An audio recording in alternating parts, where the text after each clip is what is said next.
Hi, sir. Welcome to another episode. Yeah, Jordan and Alyssa would like to send their apologies. They will be late. They have interior designing now that ends at 3. Oh yeah, man, I know. I Okay. know. Um, I know that there's an overlap of an hour. Um, okay, so what we're gonna do, so the talking part we will do when they reach, and we will do the other part, which was more one-on-one. I'm gonna disable the waiting room so that people can just come in. All right,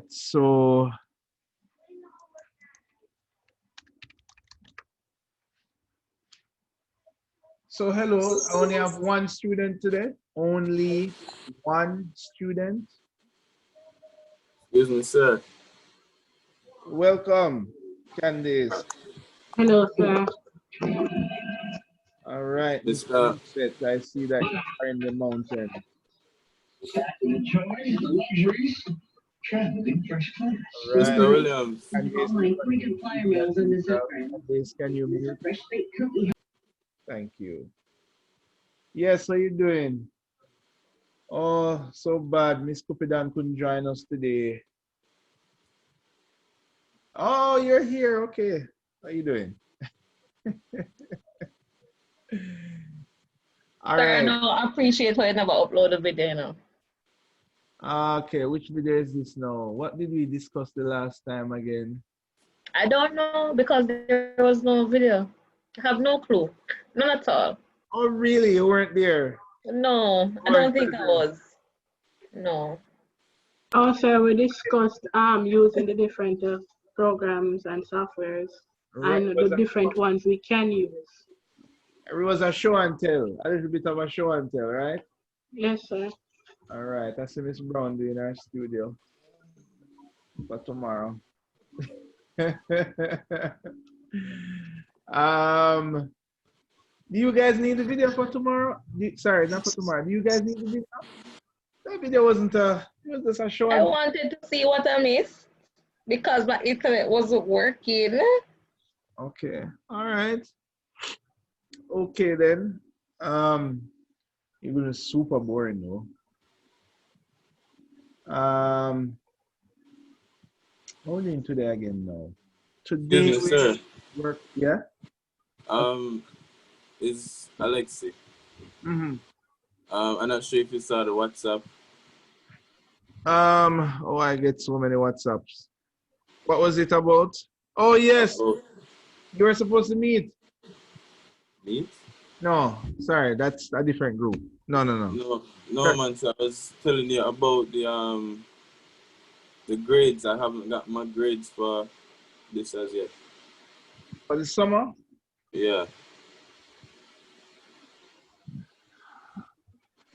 So I spoke to Miss You know, Baker and she said I should give you a call or a text is to it just tell online? you what's that? Is it online? Is You're it not seeing online? it on your portal? No, I'm not seeing it. Hold on. Wasn't what were you one of the ones I was saying to send in? This was on like the last day or something? No, no, no. No? Okay. All right, it should be there then. Can't, so therefore you wouldn't be in this class then. No, because I did it in the summer, but now in this semester I cannot select the modules for this semester because my grades haven't been updated for the summer as yet.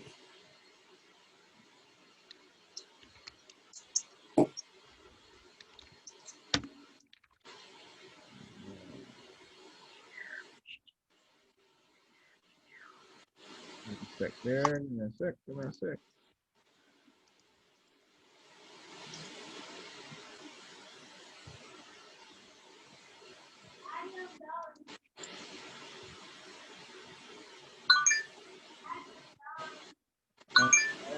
All right.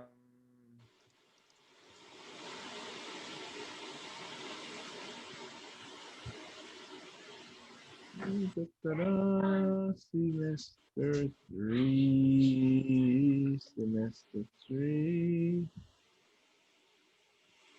Semester 3.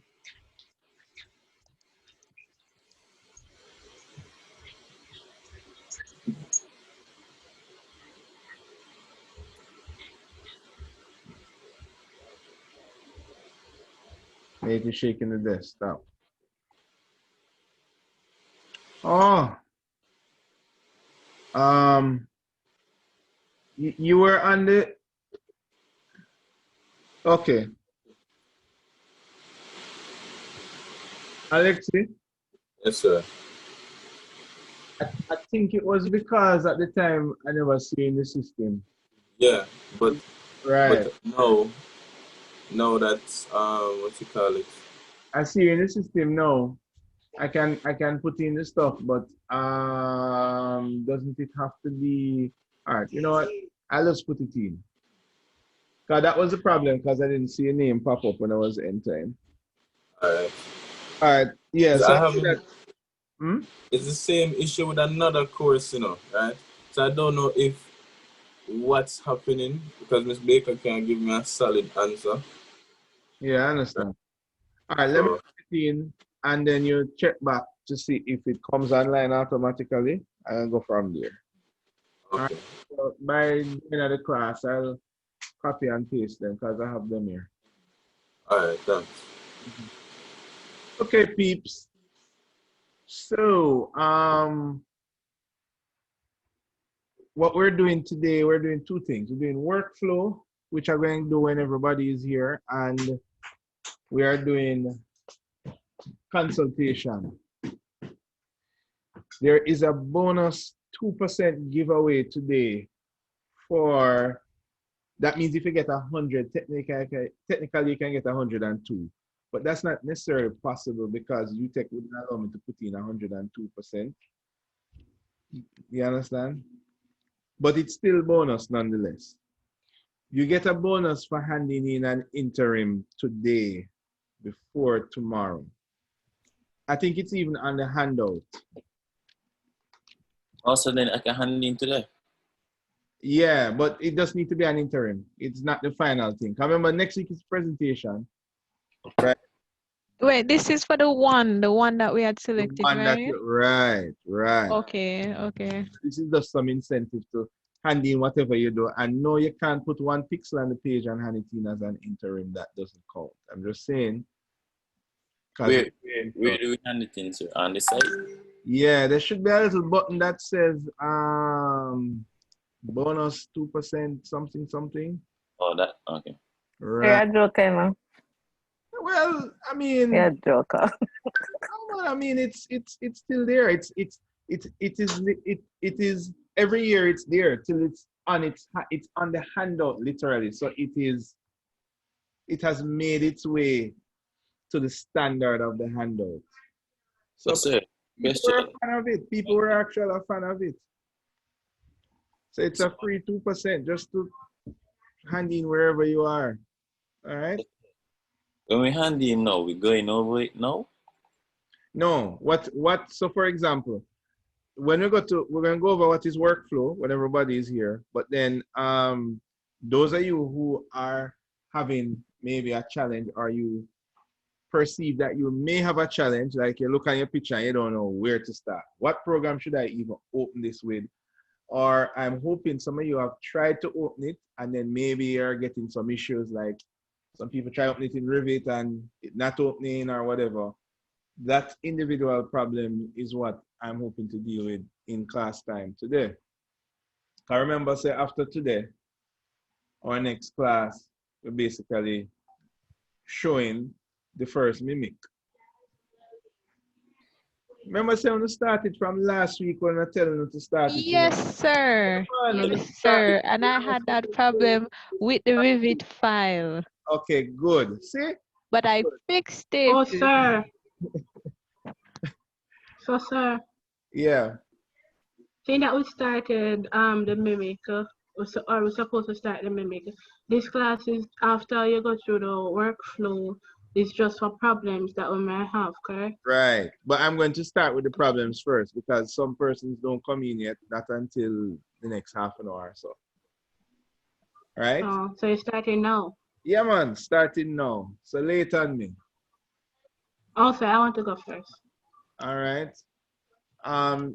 Yours was the blueprint, but you're not supposed to have no problem. You know, just cut a section in Revit, throw it in Photoshop, splash two color on it, and you're done. So you broke up a while ago. It's not a major problem. It's just that I wanted to get it as close as possible.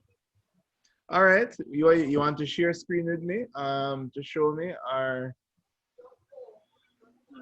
Yes, sir. I just need to find the file. right. So for everybody else, we're going past the theory stage now, you know. We theorize how we're going to start it already and we actually start it. Right? So if you guys have any questions, I would be hoping that, you know, you would open whatever program you're opening and show me like something and say, sir, this is the problem I'm having. Or is that wishful thinking?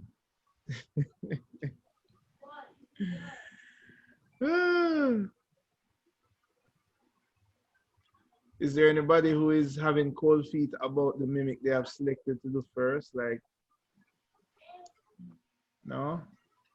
Sir, remember originally I had 2 mimics, right? No, you were choosing between which one to do, the section and another one. I can't remember what was the other one. The section and the so they exploded. So all right, that exploded. Yeah. Mm-hmm. I did one, but then I kind of did 2 of them, but I feel like I need help with the section one. Okay. Just because the way how the section cut in SketchUp. Mm-hmm. Because in like whole walls and is like because how SketchUp do the walls is like 1 and then a space and then a 1 again. It's hollow. Yeah. So it show up kind of weird. Yeah. I think I can actually pull it up. But why did you cut it in SketchUp again? Get it open in Revit and yeah. Okay. All right. Well, that would be one of the challenges then. Would you have rather opened it in Revit? I mean, ArchiCAD because I don't have Revit on my Mac portion of my laptop. ArchiCAD. That has totally flown out of my head. I realized I didn't see any files regarding that. Well, to be fair, there's no Revit files either. Okay, it sounds like more than one persons were trying to use Revit. But before we do this, Candace, you're first. You ready for it, or you want me go ahead with this Revit thing? No, sir, I'm ready for you. I just trying to find it. Okay.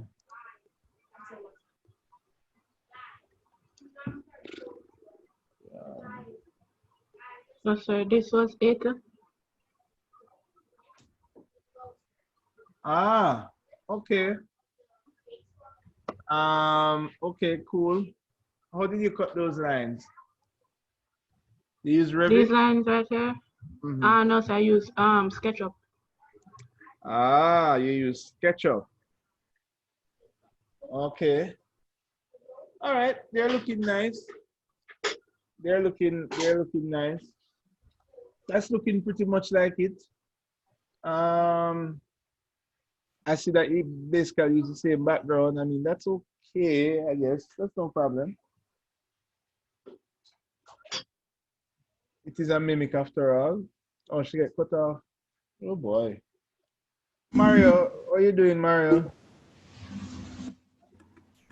Make a circle. Make a circle, sir, yeah?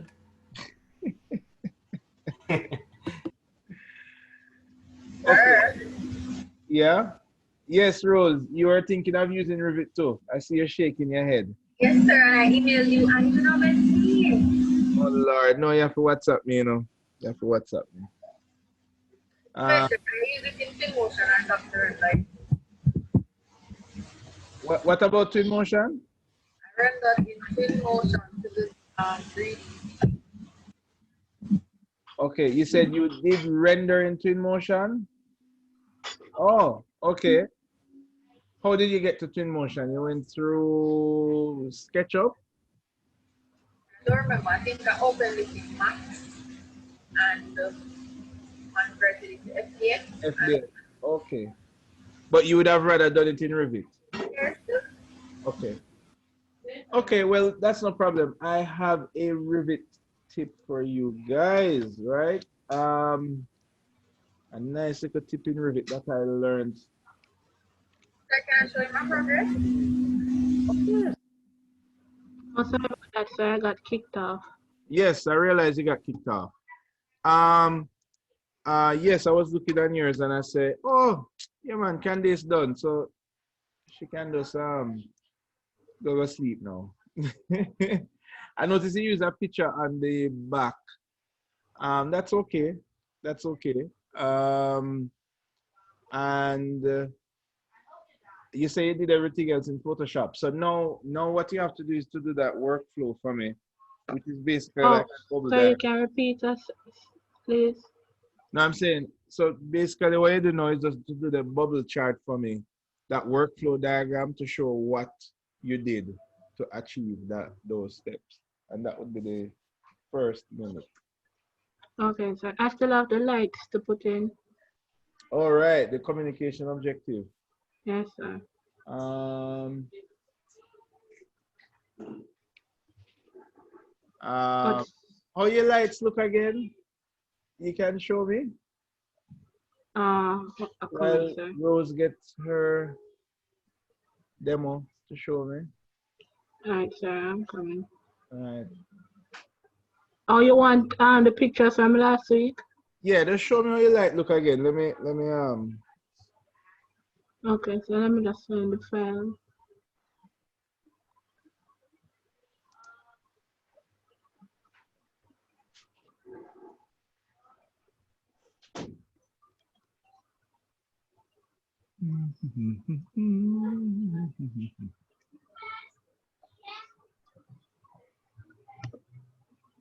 All right, it was those lights. Yes. Yes. So you would definitely want to use some Photoshop brushes.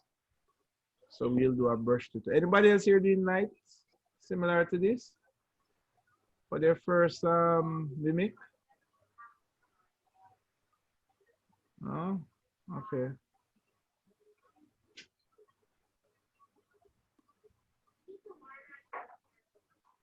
All right, Oh, Ken. So yes, sir. The problem that I was saying that I have was that I couldn't get right here this background mhm. where it seems like teary skies. Mhm. Like it's a torn piece of paper to show the skyline. I think it's like trees. It almost look like it's some kind of interesting way to show trees. There are a couple of ways you could do that.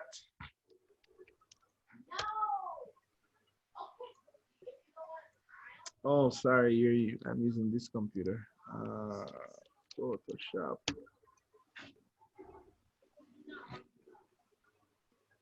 That's a nice, easy problem to solve, so you don't have to worry. You don't have to worry your head too much on that.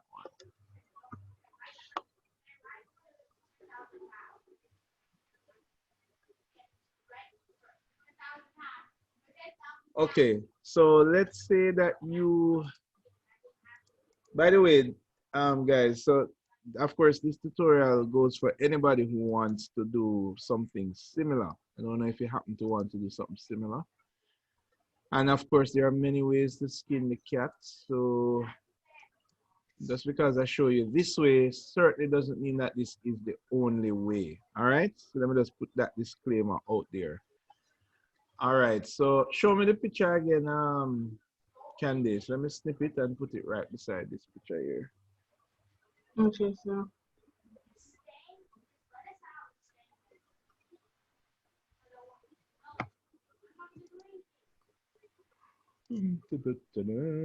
All right, I got you.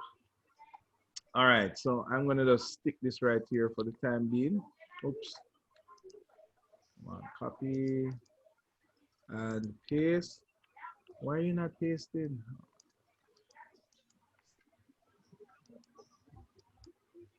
Yeah, you're just not working with me today at all.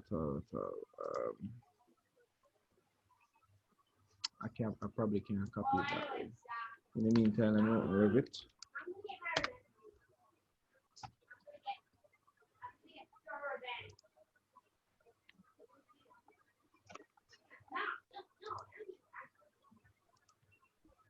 Where is where is where you gone, Zoom? Oh, I wasn't share screening.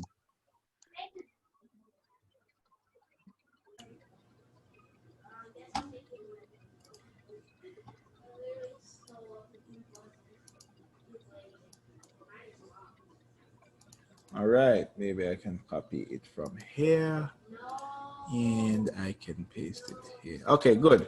All right, everybody can see my screen. Oh no, I'm not sharing screen, my bad. Let me share screen real quick.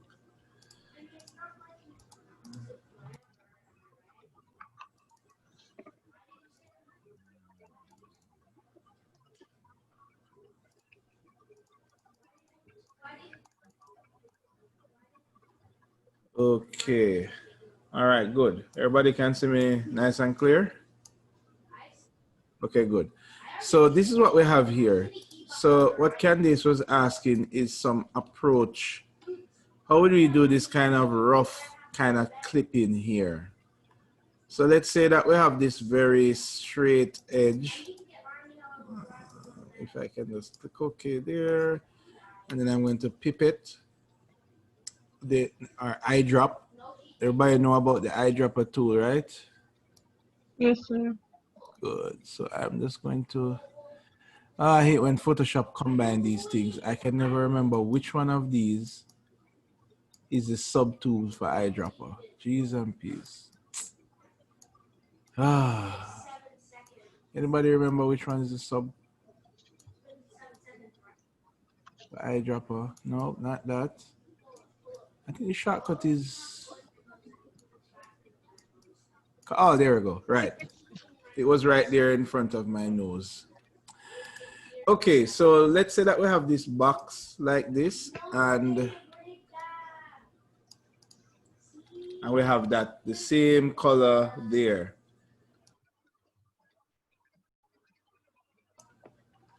All right. Am I recording? By the time I'm done this semester, my computer full up of Zoom recordings. Oh boy. Anyway, so how can we get this kind of serrated edge here? My approach that I would use is I would go for one of these guys here, one of these brushes. And then I would change the brush type. Or to make life easier, what I would do is go from a brush panel. So let's do it that way. Go to window, then go to brushes. So that should open my brush panel, which looks like that. And it also opens up my brush settings, which looks like that. So if you notice now, you have some different types of brushes, and then you even have other types that you can enable, not other styles that you can enable. But anyway, we just want to grab this one maybe. They don't really do a good job of previewing the brush for you, in my opinion. So they kind of give you a little preview down here. So I went to brushes and I choose brush. Yeah, I think this is a good brush here. So let's try this one. So notice how this brush looks.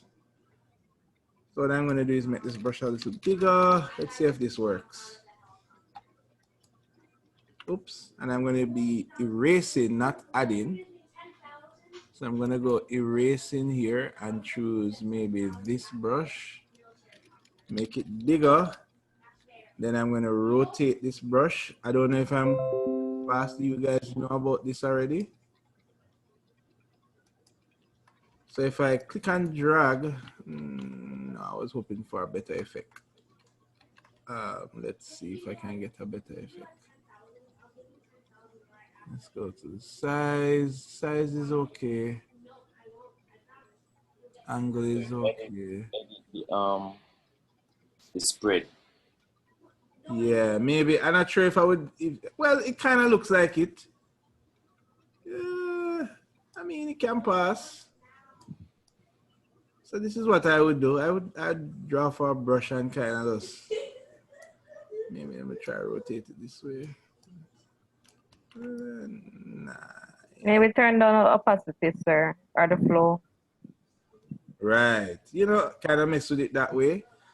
And yeah. I don't know if it's like an error or it actually had a outline, but once anything in Photoshop needs to be outlined, I would draw for my blending options, which you access that by right-clicking and go to blending options. That brings up a bunch of options for this layer. So there is outer stroke. No, not glow. You have one called stroke. I think you go under stroke and click the plus. Yeah, there it goes. Right. Let's see. Does that look like it? Let me turn it. Oh, this is the color. Let me turn on the size a little bit. Well, this is a really small drawing. So if I did it bigger, it probably would have a cleaner effect. Yeah, and then maybe I would color the stroke blue, but maybe I'm kind of going too far away from it. But this would be my approach. Anybody else have another approach? Also, what I was thinking about was doing also downloading JPEG, a PNG, of white torn paper, and then turn down the opacity. Yeah, that could work, I guess, but well, whichever one you think is shorter. Whichever one. My only concern with yours is that it's done in Photoshop, but it's not an issue because it can be done in Photoshop for what you want to do. So it's an okay selection, I think. Okay, next on the train was the Rivet now. Opening the model in Rivet. Hey, I can show you this thing that the best way to learn is from pain and tears. That's what they always say, right? Unfortunately, it's the best way to learn. If you're importing a 3D object into Revit, right? There is an interesting little trick that I came across. And from that, I've been using this method to import objects into Revit. So I'm going to open a new file. Let's run this architectural template. So let's say that we want to import the model into Revit. Now, of course, the model is not a BIM object. So it's not walls, windows, and doors, and all these AC objects. Now, normally what we'd have done to import an object is perhaps go to insert, right? And then perhaps insert the CAD file. But that in itself inherently is an issue. Whenever you insert an object into Revit directly, you don't really have control over it. I don't know if you realize. You can't really cut it and you can't that one layer. Repeat that? I tried that and it was only one layer. It couldn't be exploded. Right. It was only one layer. Yes, you would only get one layer. But here's what I would do, right? So I would work with the max version of the file. So you're saying you wanted to carry it in as different layers, preferably, not necessarily one big blob that you have to contend with in Revit, right? Okay, cool. So I'm gonna go to the project file. So for me, I've already downloaded those files. It is in the student folder under assignment 1, and there go the files. So I would actually use the max files. I know what you're going to say now, oh boy, I'm gone into max now, this big complicated stuff. But remember at the beginning how, I think it was last week, I was telling you guys how to use max, at least know enough in max so you can save and export, minimum. Because max can pretty much open almost any program there or export to any program out there. So what I would do is open the max file. To open the model in max. So that's the model there. And let's say I'm in max and I don't know what all these buttons are for. By the way, this is not how max looks. I have kind of customized it, right? So don't be frightened by all these buttons. If you know, okay? But let's say that I'm in max and the least that I know how to do is to rotate and to save. Right? That's all you need to know how to do. And that is not asking much. So let's say that you wanted to divide your bill. Let's say this gray section here is one object. So everything in this side here is one object. And I ideally would want everything on this side, so this side to be one layer, right? So what I would do is I would select this and then I would go to export. And what would I export it as? I would export it as a DWG actually. So let me call this part, maybe I should name it a better name like upper right block. And I'm going to save it as a DWG file. DWG, where are you? DWG, good. And then I'm going to save selected objects. I'm not going to save everything, just the selected objects, just this that I've selected as 2013, that's fine. All right. Then let's just say I want this entire right side here to be another object. So at minimum in max, I know how to select and rotate and save, right? That's not asking much, right? All right, so I'm gonna save this part now. So I do the same thing and I go export selected. Notice, so I'm gonna go again, export, and then I go selected. So whatever I select is what I want to export. And I want to export it as a DWG, and I'm going to save this as upper left block. Now, think about how useful this is. Suppose somebody gave you a model like, give me a weird program. They did it in Autodesk Inventor. I've gotten models in Autodesk Inventor already. And, you know, and you use Revit. I mean, there's no way you went from Autodesk Inventor to Revit. So this is where like a max would come in. Or let's say somebody use, give me another weird one. Maybe like that you use in engineering, like Grasshopper. Grasshopper, right? Once you at least know how to open import in max, you know that you can always convert it to something that you can use. All right. So at minimum, it's a great program for that. Now let's say I'm in Revit now and I'm ready to import. So first thing I did, I exported it as different parts, not just one big object, because you know what that means for you in Revit. But before you go to the regular import, I don't want you guys to go there. What I want you guys to do is to, and you already know this, create a new component, and I want you to do a model in place, right? And you're going to choose a category. Let's choose walls, because that's like the most popular one. So we choose the walls category. And then we're going to call this now upper left floor. All right. So I hope you guys remember how model in place work, right? So once you're in model in place now, Revit goes into sketch mode and it's ready for you to now model whatever you want to model in place. You following me? But instead of model in place, guess what you're going to do? You're going to go to insert while in model in place. That's the trick. Now, when you go to insert, you go import CAD now, and you look for that model. So I'm gonna go to my desktop and upper left.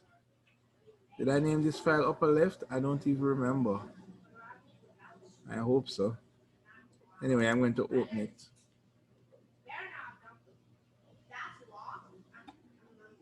None of the parts are visible because it is probably somewhere in cyberspace. The 3D view. Oh, it's actually there. Good. So here is my actual part. And when I'm going to choose OK, so it's almost like I have just modeled this part here in model in place, but I didn't really model it. I imported it. But the great news for this is that, let me import the other piece now. So I'm going to do the same thing. Sir, can you put a section through that? Is it possible? Is it possible, you say? Let's go to the top view if I can find it. I think it's because it's the level that it's on when I import. Ah, there it is. Well, naturally, because it's on the, it's higher on the axis, right? And it don't look too shabby too, don't it? In plan. Let's cut a little section here. So we're going to go to view and go to section. Cut a little one section there. And let's look at our section here. Okay, better yet. Let's go back to 3D view because I know you really want to know if you can cut a 3D section. And let's turn on our section box. Where are you, section box?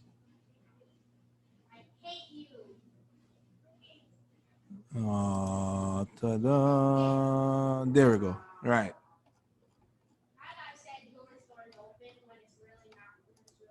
Don't is it this? Ah, there we go.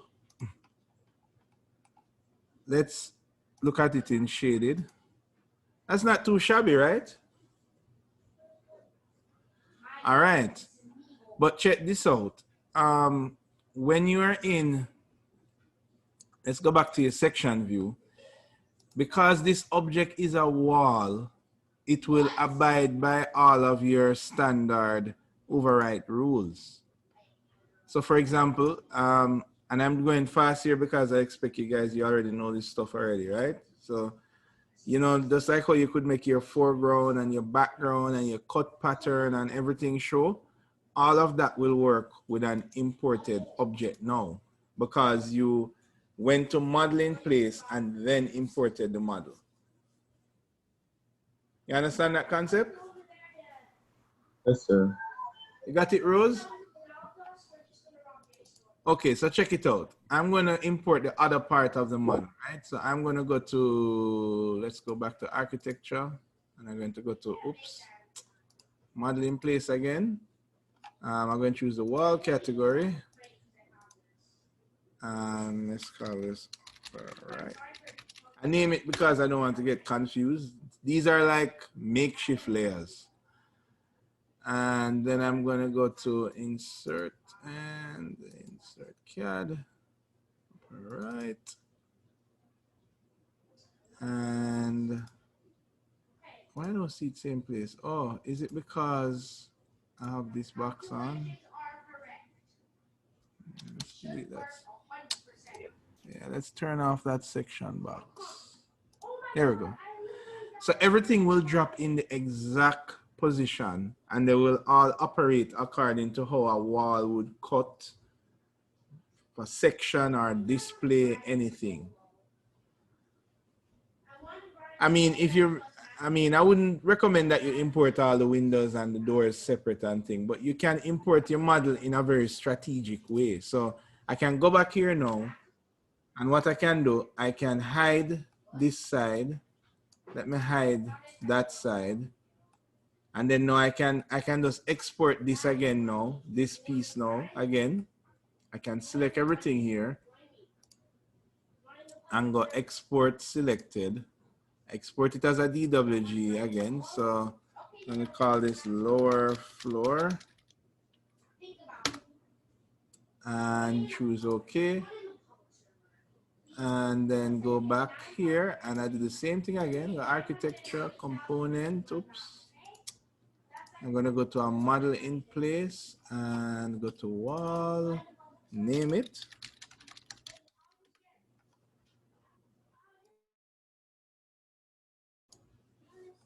And I go to model in place and then go to insert and lower floor. Well, it's gonna take a little longer to import because all kind of furniture and stuff is in there. So if you don't need, if you're doing something like an exploded view and you really wanted to use Revit, then I would probably like put the furniture on a different layer and maybe the upper and lower floor. But essentially, that is a very efficient way. When you're importing in Revit, always import it under a editing place while you're in editing place mode. And it, whatever you import, it will make it operate by whatever category you select for your editing place. Sir, and that work for any other software that you're, like for example, SketchUp. I was just about to get to that. Now, what saved me in studio, if I remember when I was doing something and I couldn't get any objects for, I think I was doing something, some kind of workshop, and I was trying to get a type of work, you know, like a Dremel, like some, not a Dremel, like a mounted saw. I was trying to get drawings for a mounted saw to put in my section drawing. And of course, that was difficult to find. And then lo and behold, SketchUp had a model right there. But I couldn't get the SketchUp model into Revit in a nice way. So what did I do? I carried the SketchUp model into Max, and then I just isolate what I didn't want to come in into Revit, import it into Revit, and then import it as a category mechanical. So that way, you know, when I go to my groups and I say apply this to mechanical, it just applied everything to those custom objects that I got from Google Warehouse. So I went from warehouse to from warehouse into SketchUp. Then I went to Max, and then through Max now I was able to like split it up. You know, sometimes you get a model from SketchUp and it no model right, or maybe it has things on it that you don't want. So when I carry it into Max, I delete what I don't want, I export it out as a DWG and carry it into Revit. All right. So that works pretty much with everything. I've tried it with a lot of stuff, and that pretty much works if you really want to use Revit. All right. Sir, I did it a little different, but okay. I guess my way wouldn't work with like, yeah, my way wouldn't work with like if you wanted an exploded view or all that fanciness. My way only works with to get a section. Right, or maybe like a section cut. Yeah, section cut. A section box rather. Right. Yeah. You know, there are some interesting things. This is for who now? Nisbet. There are some interesting things you can do with section boxing. I don't know if you've ever dive into the world of section box. I think for your mimic, have you ever tried to cut more than one things with a section box? Like, think about it, like you have an object that is cut like a L. No, that's easy. Like, you know, like a unique shape. But Revit only give you one little section box to work with, so you can't really cut a unique shape. But then that's a waste of time, because nobody don't need to do that. So I'm not even going to show that. Let me just stick to the problems that you guys have. Yes, so there is a model, nice. And look, you have three different, let me click OK. So I now have three different objects. I have this side, see, as one object, this side as another, and this side as another. And they all abide by my my wall tool. Let me look at my section. So if I look at my section, it pretty much cuts like how any rivet section would be cut, see? Because I've imported it under the wall category. All right. Question, sir. Could you show how you selected the components in Max again on line? Okay, so in Max, what I did was, let me unhide off. While I'm in Max, notice that it's being highlighted. So, you know, I could click this, and like most programs, you hold what? Control, I think. That's right. And you select multiple things by holding control. But what I would have done is just use my view cube and maybe highlight it to front so that I can easily just draw a box over what I want to select. You understand? So I would probably do it that way.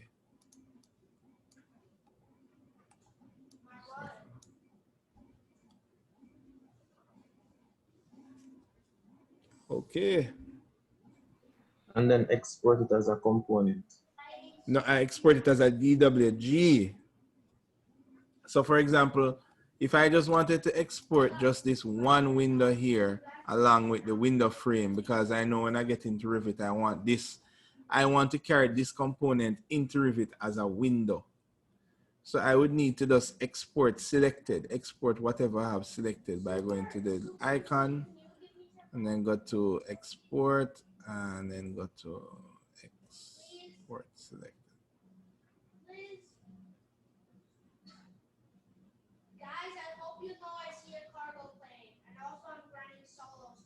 Export selected there. All right. What's the next challenge? Sir, could you show us an example of the flow chart? That's what I want to go into. But is there anybody else that is hit a brick wall with their mimic and they have no idea how they're going to achieve this thing?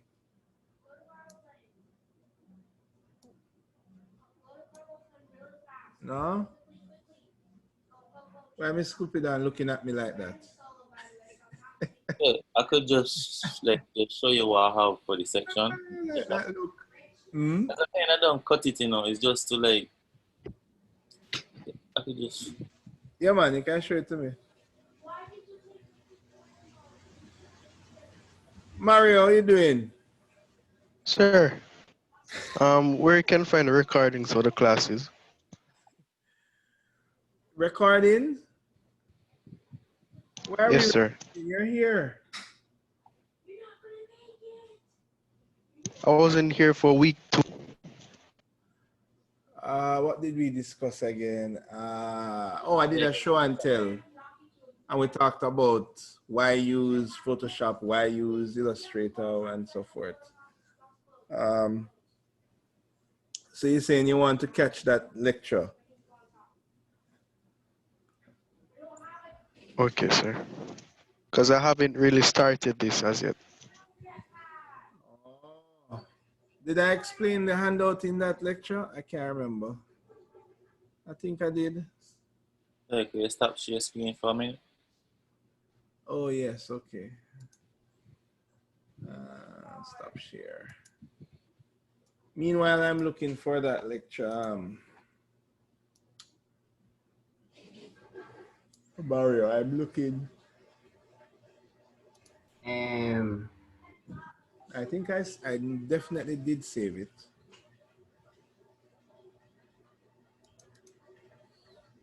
All right, I see you. Both of them, sir? I just seen the one. I seen the one, but Okay. Yeah. I'll send you the mimic because I was trying to show both of them, but I don't know. Okay. The thing is with the mimic is like thin lines. I really define it. If that Hold on. makes sense. What you use cut this? Because the first thing I noticed is perspective. Did the mimic have a perspective? Or was it Yeah, our yeah. I tried to send it to you. I sent it to you. okay, you can show it on your screen, man. Oh, That easier? Just way to share your screen, not the application. okay.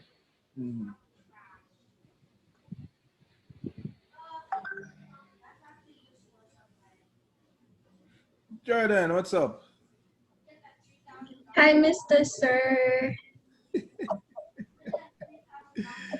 I was late because I had interior decorating. Yeah, man, I know. That's why I didn't start the discussion yet. Thank you. Solving some problems. Okay. Oh, you're right. It did have some perspective. It's just 2 floors they have, right? Yeah. And the thing is, the way how that is cut along the stairs. So what I did was find a set of stairs, so it leads you upstairs. So you kind of get the floor. I have to put the directional arrow here. So you come in here and then you will figure that you'll come up these I stairs up. see. But like cutting it is like a pain. And then it has these hollowness in it, so I can't really get the line. So I probably have to cut it down here. No, but hold on. What did you cut it with? I cut it You said? the section box in SketchUp. So it's actually 2 section box. Oh, you use 2 section boxes. Okay. Sorry. I'm trying to get a gum. Yes. It's getting a gum. All right. You use 2 section box in Revit. But hold on. But why? But you're saying you were having problems cutting the solid. No, I was saying like the walls in whole is hollowed. So you have a space between the floors and the ceilings. Okay. And then in the mimic it's just a line. That is true. So you would want to show it as a line. That's the first thing. And then is it that like I cut out the top of the roof to just come around to the edge and then show that as a line?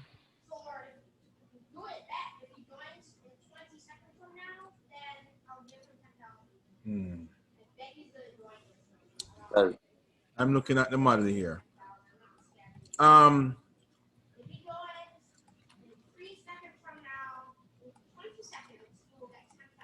One, no.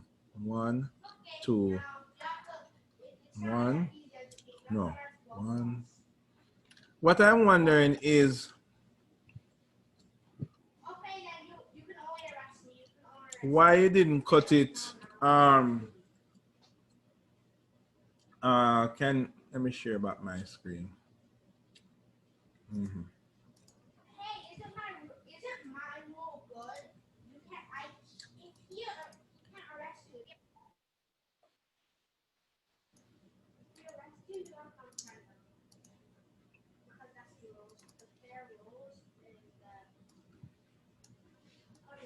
Yeah. What I'm wondering is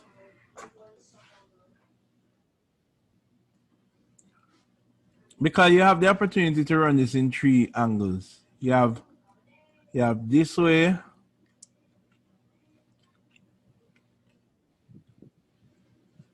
Oh, this thing is writing.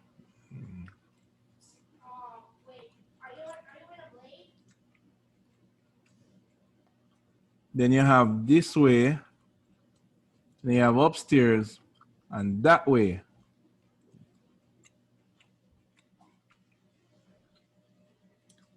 even if you never want to include this one, I'm wondering, because this is 90 degrees here. You understand? So I wonder why you never kind of do it like this so that it kind of similar to the view. You see what I'm saying? I think so. So hold on. Let me So turn. there's 2 lines. First L is gonna create the downstairs. Okay. So let's see if I get it right now. I cut it there, so cut it along here, so then cut it up to here, so and then cut it there, so it's like this, come back down and go this way. Am I right? I don't sure. Hold on. No, it's the other way. Sorry. Oops.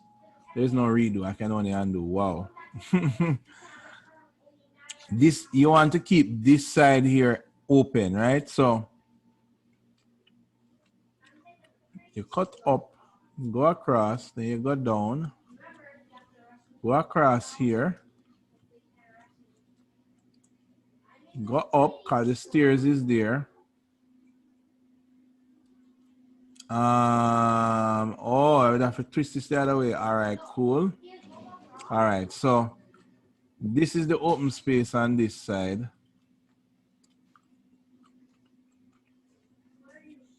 But then this is the open space on this side. So see it here with the stairs down, so come back this, come back this way. So this is really an open space here that you're looking into.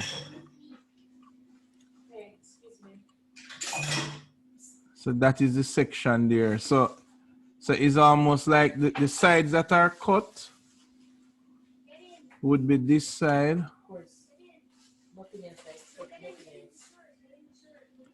And this side.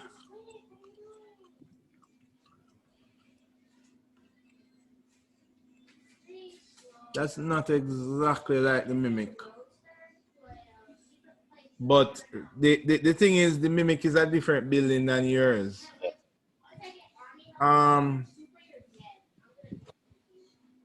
Let me bring up your mimic in the meantime, since all of us watching, so that we can all look.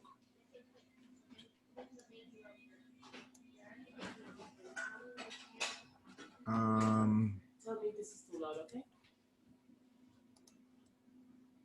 Okay.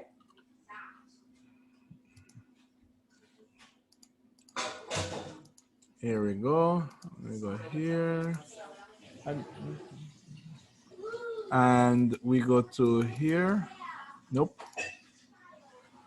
Submissions. And this is the now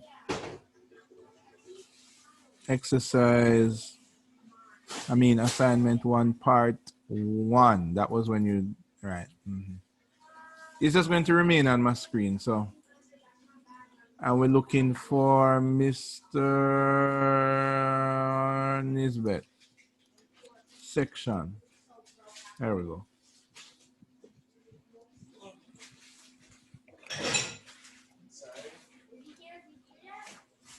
Yeah, you seeing it? So this side here is almost like, oops. It's almost like that side. You see it? But because of how your buildings stay,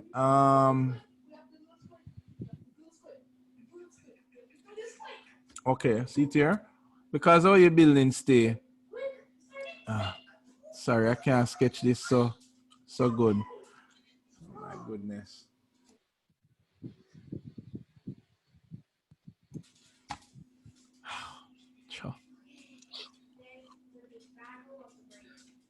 Somebody feels, sir.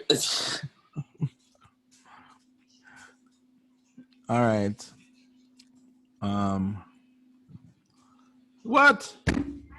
Tell me I can undo that, please. Oh, thank goodness.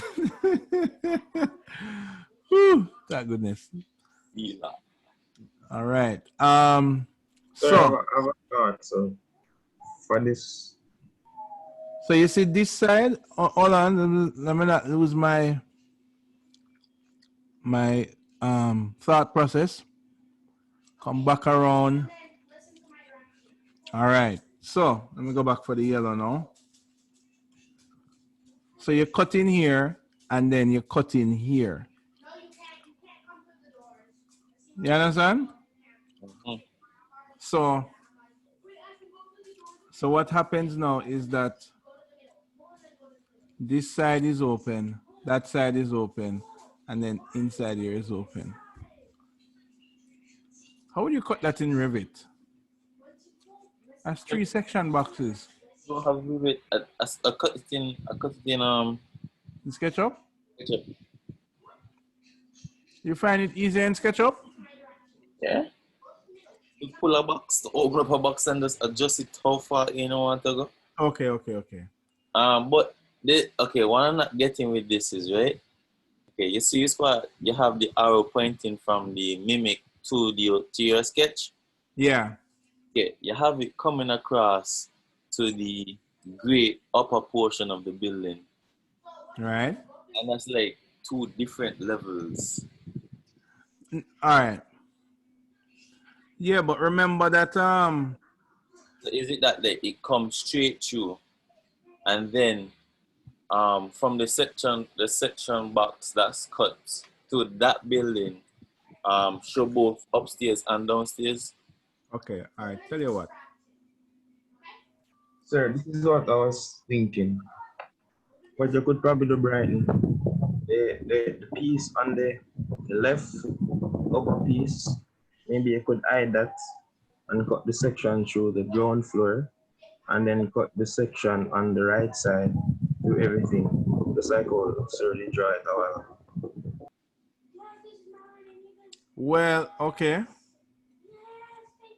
All right. Well, here what? You see, because Oh, sir. yeah.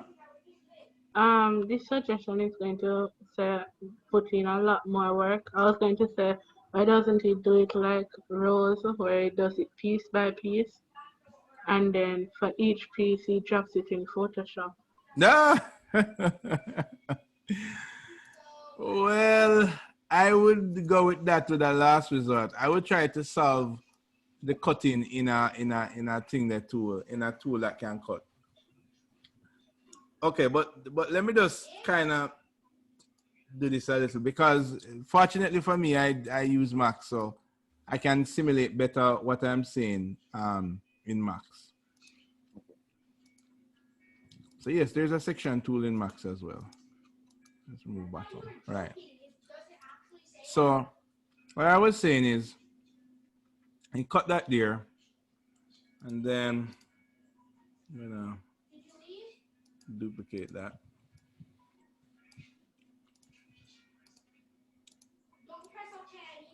Okay, there.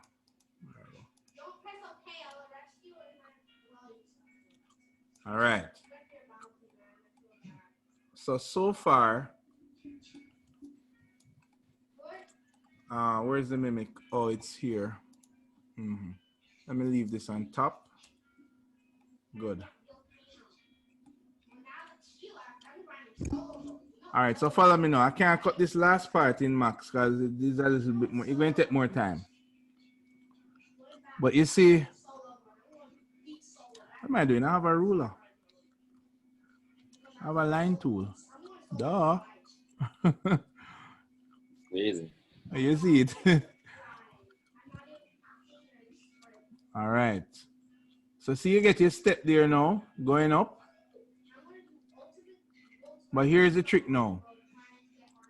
Is when you go up here, Yeah. this side now, you're going to cut this side like this. Yeah.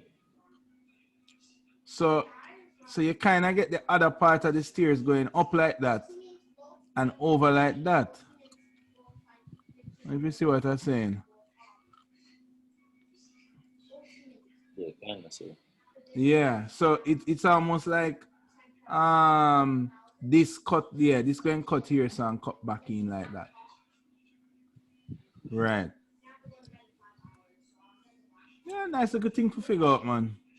So you have a little stairs go up, so you have a stairs come up, so this actually is a 2-story part here. Right. So it's almost like you have a space in the building, cause you cut this side, you know. You have cut this side of your building, and then you also cut this side of your building. Mm-hmm. Mm-hmm.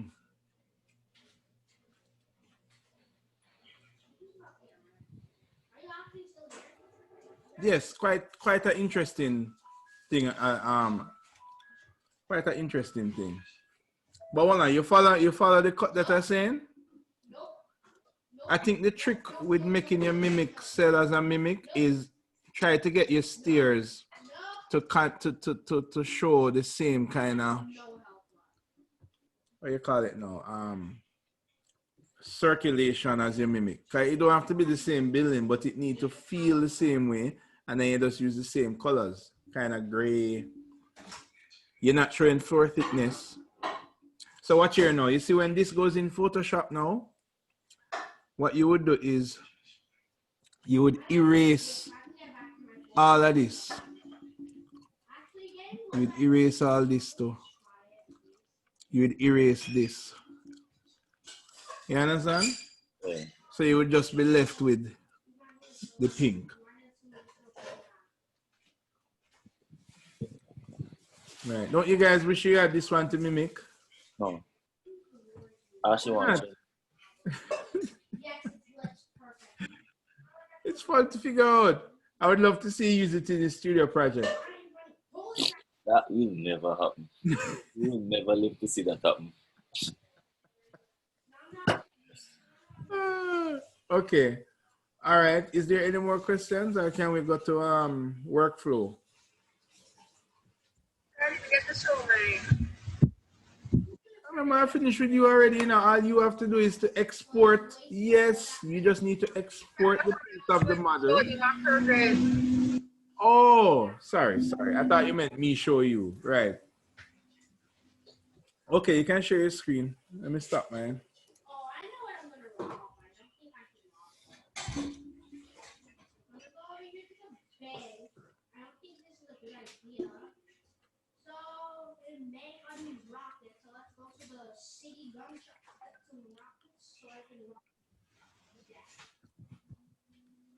I tried the green one. Oh, this is the brown one. But didn't I remember it had some kind of some lines business on it?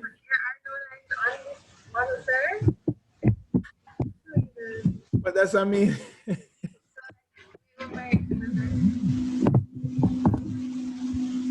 Look back on your mimic. Let me clear this screen.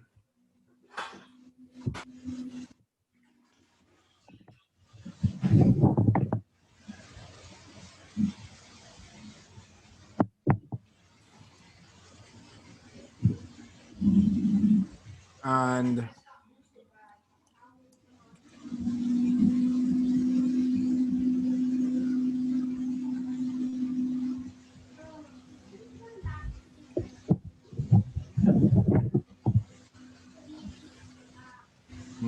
this one.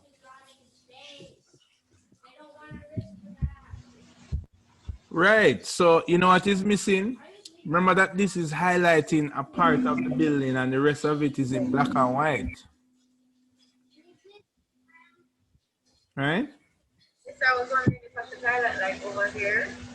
Right. So you need to highlight, and preferably 2 elements. Or maybe not. I can only get one material for this, that's why I didn't. Yeah, but you could also do it as a overlay trace. You don't everything don't have to be in 3D. It could be lines. It could be lines that you use in, well, I would do it in Illustrator, but you could do it in Photoshop too. Like create the vertical thing.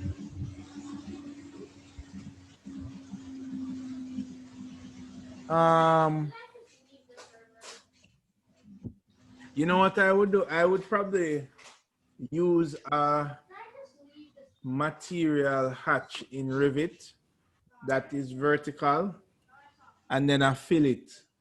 I can fill it with the paint bucket in Photoshop.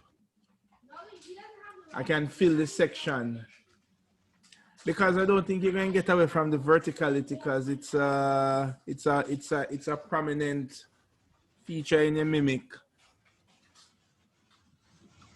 So I think I mean it could be vertical timber strips on the building. Because right now as it is, it's just the brown matching and the brown is a bit deeper, but that can fix.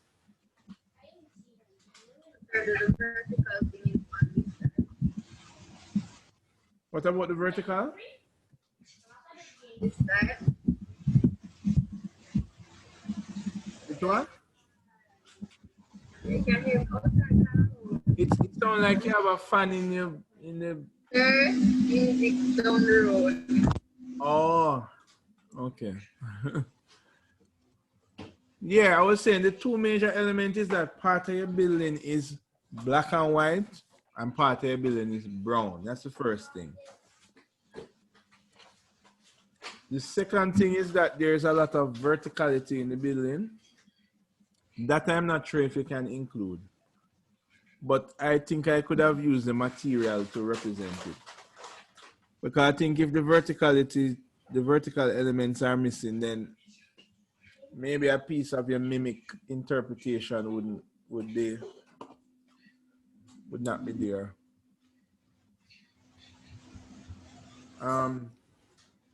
Let me snip this drawing.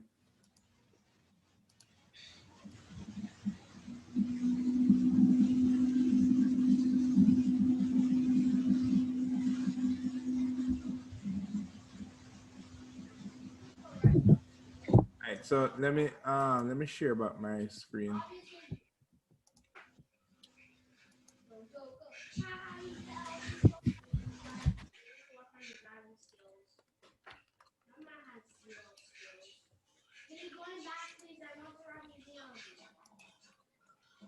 Right, so here is your mimic. So it's heading in the right direction. But it's like part of your building is gray, so I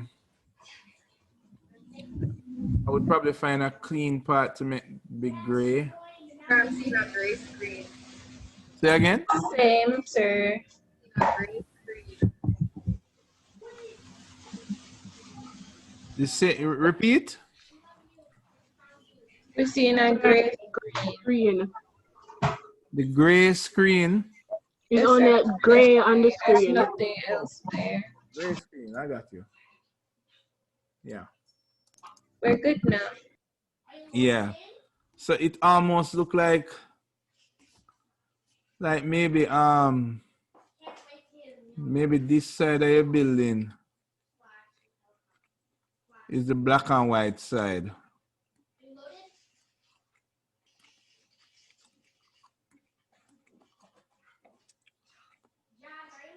And then this side is the brown side, but maybe your brown side would have the could have the vertical elements, but is represented really as like a material. So you're not changing the structure of the building, but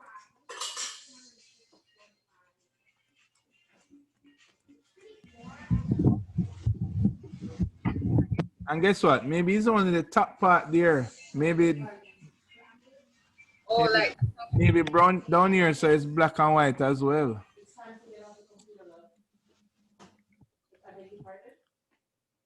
You understand?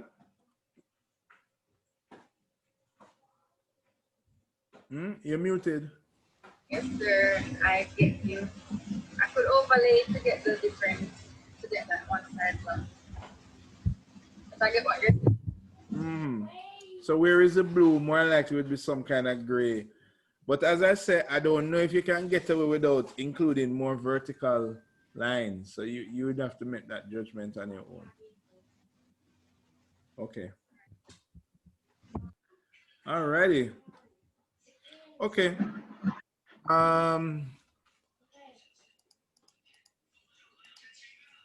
Our quick conversation today, and we're like at the Sir, yeah.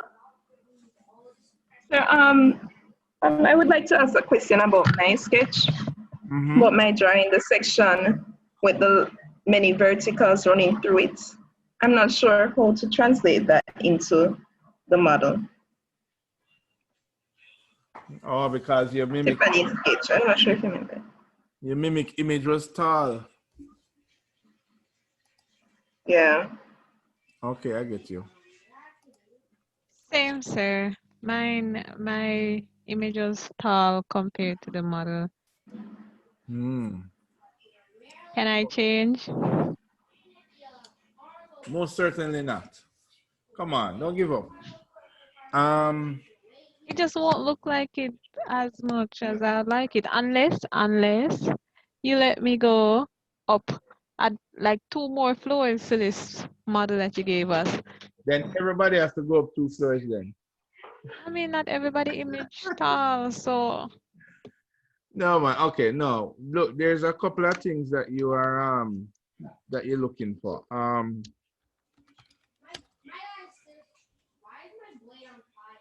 Remember this list. I thought I opened this file already.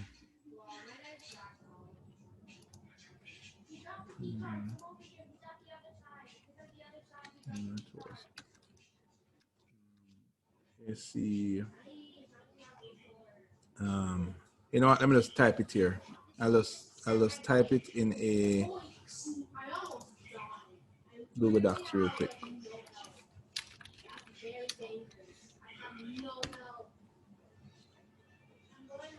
Okay, good. All right, yes. So remember,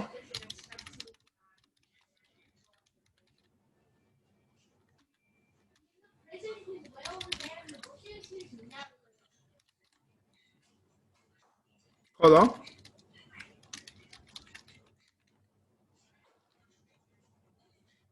right? Then there is the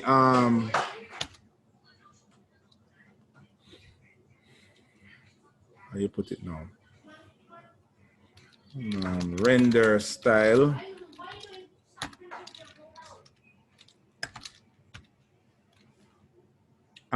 There is the lighting. Line weights.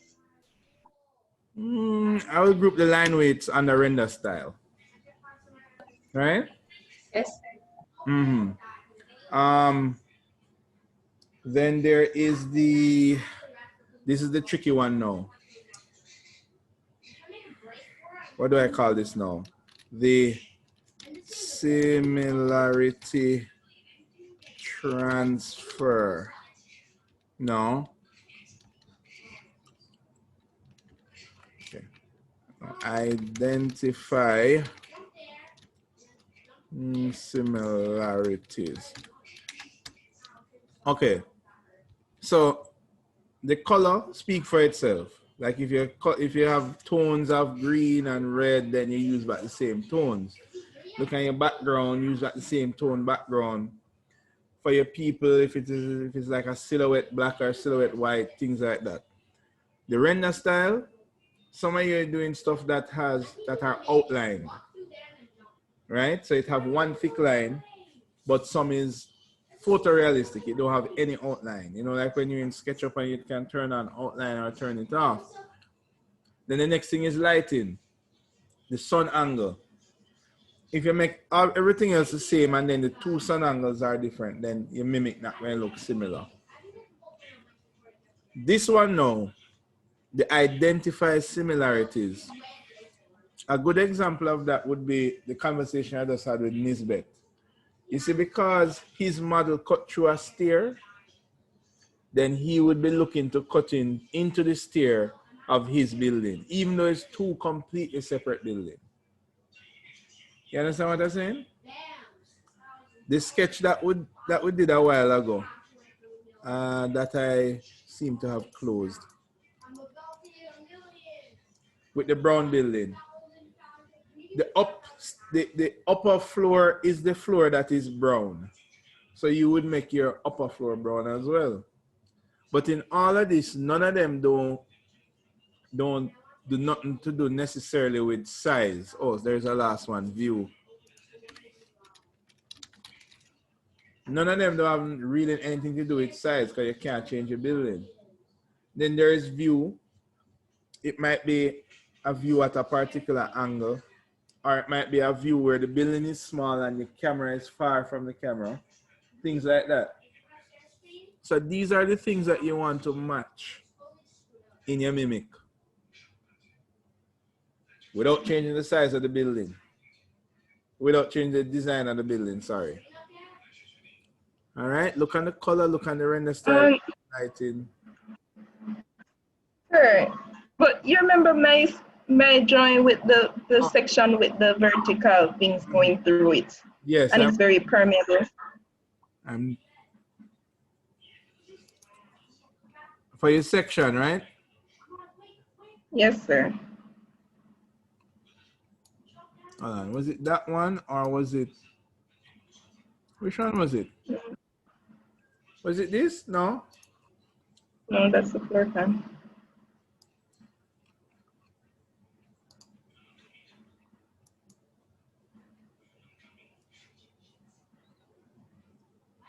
It was no. Another one. It was, oh, but hold on, this isn't the second one, the section? Yeah. Are you did another submission? No. So where is it? Okay, hold on. Probably I clicked the wrong thing. Oh, yeah, I probably clicked the wrong thing. This one. Yes, that one. Okay. Right away,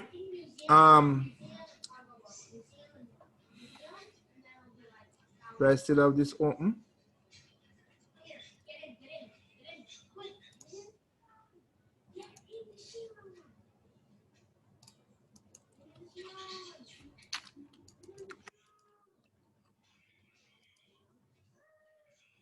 That?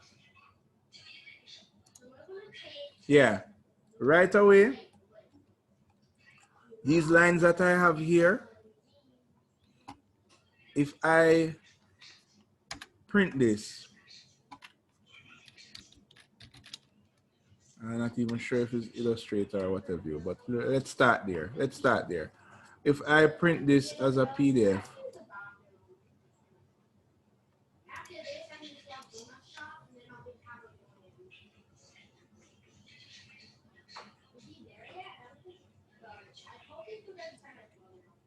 good. That's my PDF. And let's open that PDF in Photoshop. There we go. Good. Then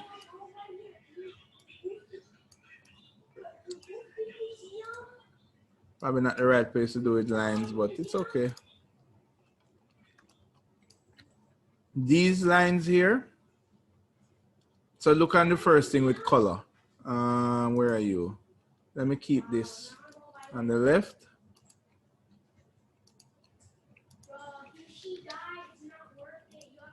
Let's keep this on the right. So the first thing is that the background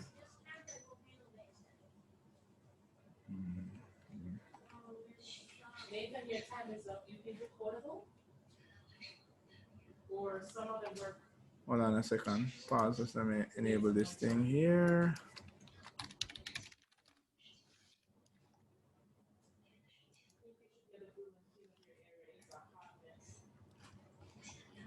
I'm coming back to you. I'm just disabling something on my computer real quick.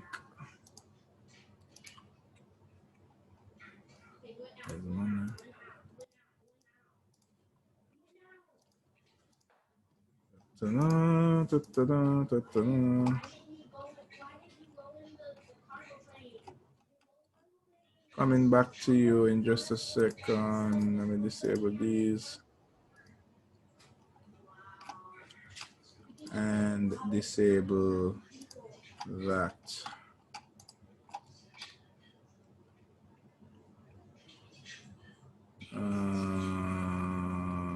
What name again? Yeah. Okay, good. Back over here. Okay, so the first thing is that the background is darker, so we're looking on color. So even if you wanted to use the picker tool, and let's say it's a kind of a gray.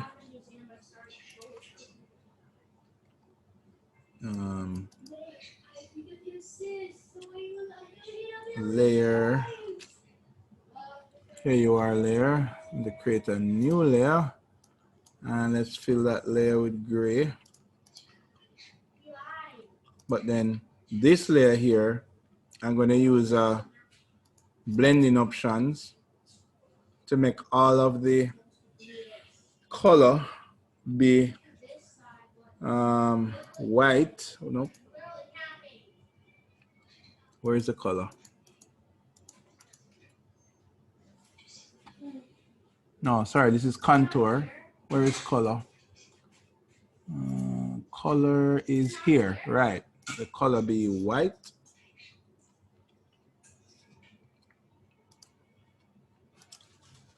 So you're starting to get a little close to it.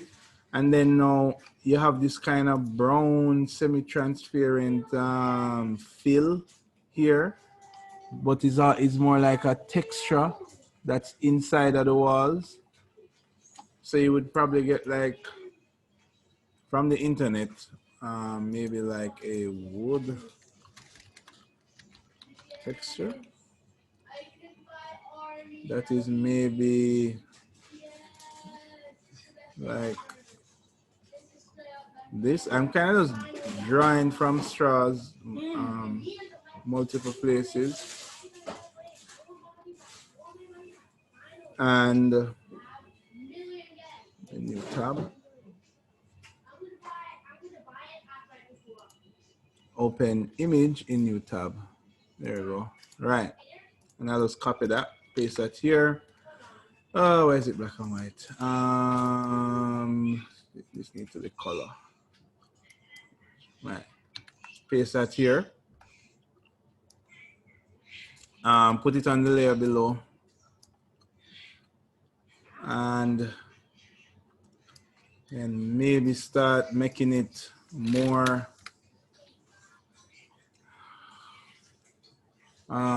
kind of, if you look on the image, most of the brown that is there is kind of a smoky brown streaky color. So you can use the eraser tool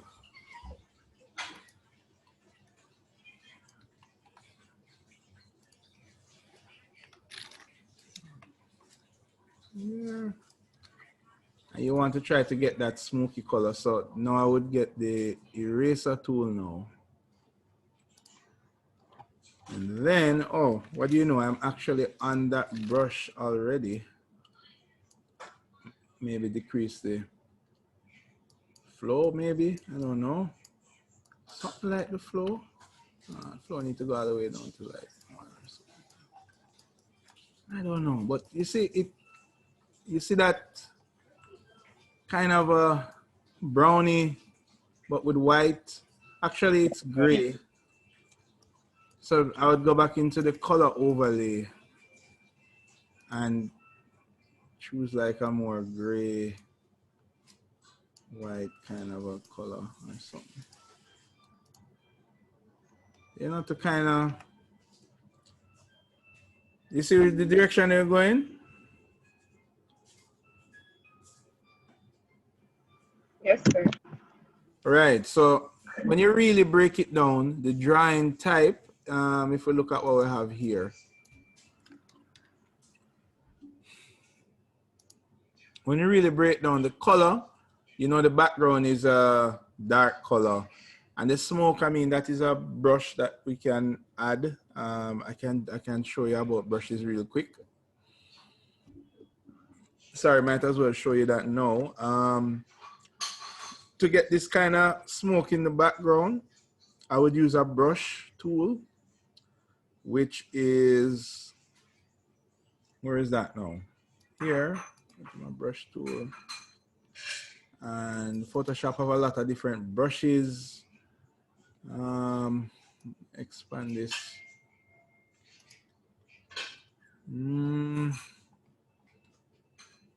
Is this one? No, that's more like dust. No. No, oops. Okay. You would go to your window and open up all your brushes. So you go to brushes. This shows you all the brushes that you have in Photoshop. General brushes. No. Dry brushes. No. Wet brushes. This isn't bad.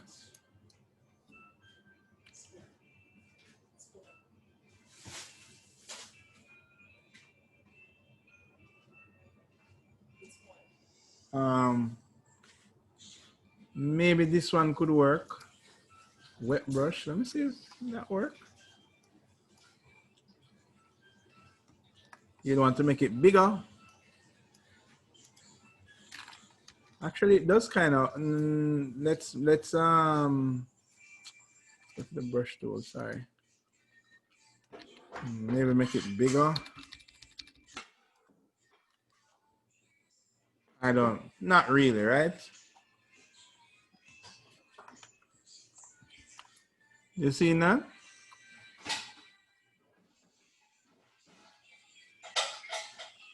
Thompson, you here? Yes, sir, I'm here, man.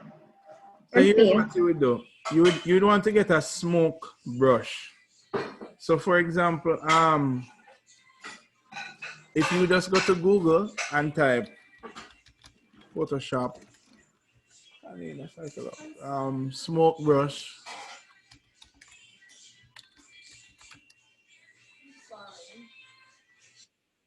And I'm just kind of rolling the dice here because brushes are usually available at dime a dozen. So you want to look for the free brushes. And this don't look bad. That looks like smoke.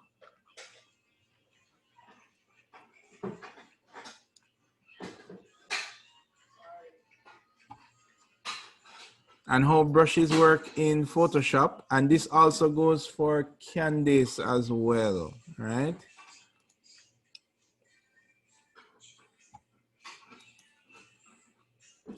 How brushes work in Photoshop is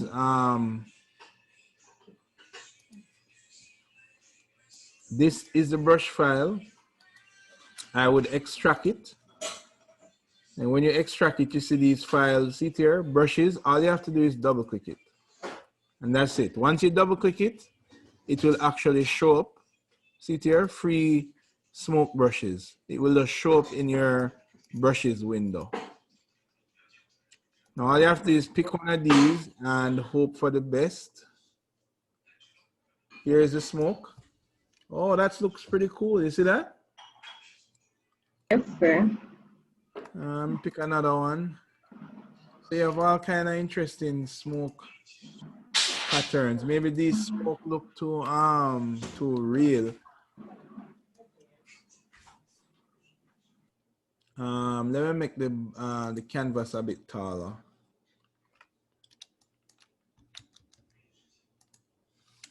There we go. And let me fill it.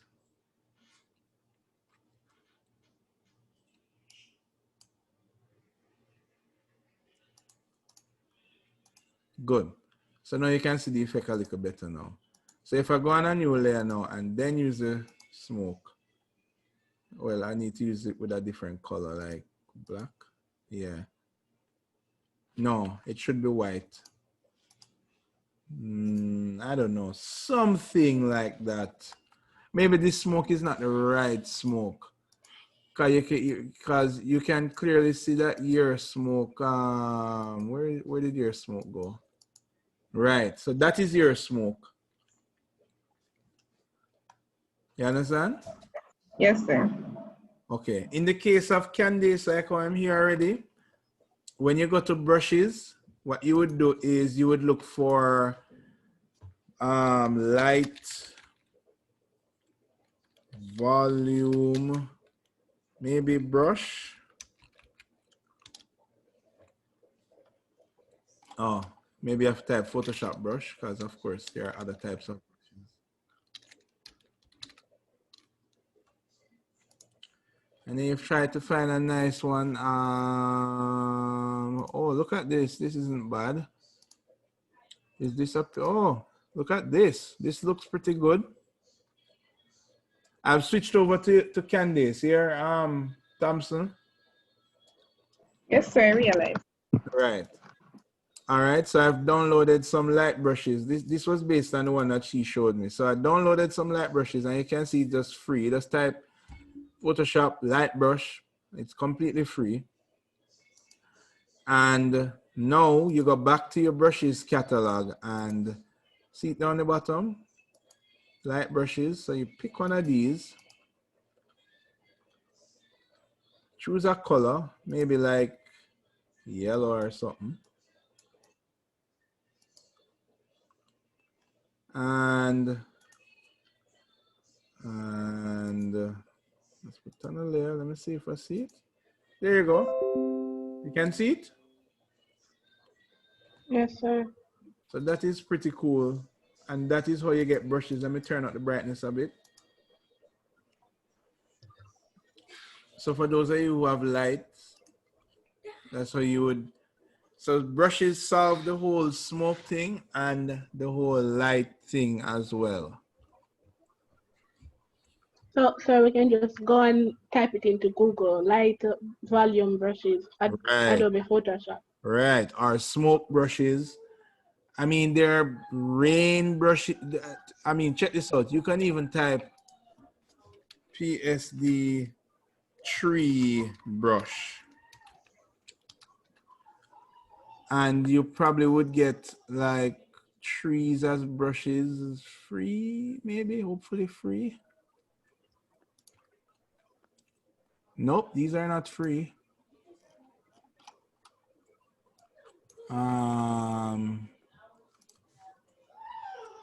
Okay, look at this one.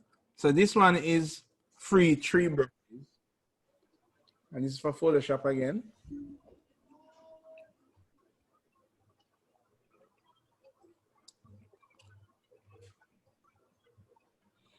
Okay. I think that's pretty much all the tips we have to go for today. Because we do have to go through our lesson, which is really short. So don't worry about it.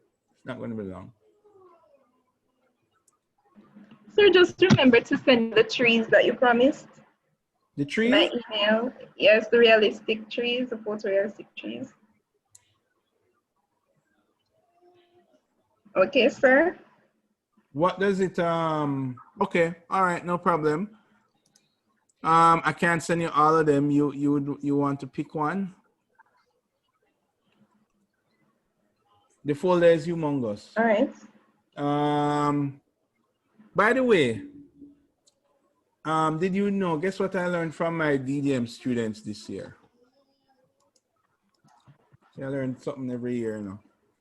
If you go and type, you normally type trees, say type trees PNG in Google image search, you would normally get these trees. But I don't know if some of you probably know that some of these are like fake trees, right? They're not really transparent. But Yes. Google, Yes, in the tools option, you can change the color to transparent, and it would only show you actual trees that are transparent. Wow. That Really?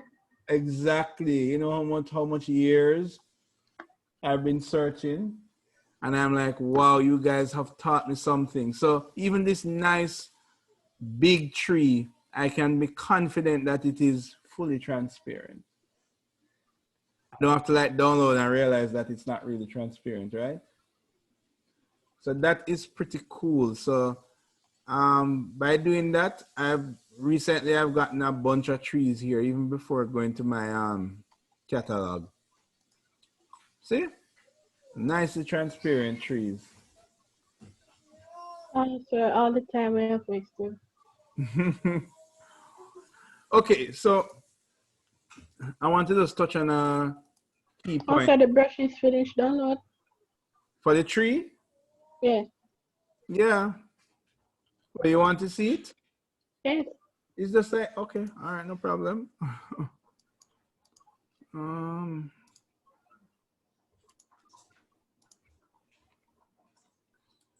Here it is, tree brushes. And to double click that, and it will show up in my brushes. There we go, tree brushes. Yeah, this don't really give you justice by previewing what it looks like, but there we go. Ah. Oh, they're a bit.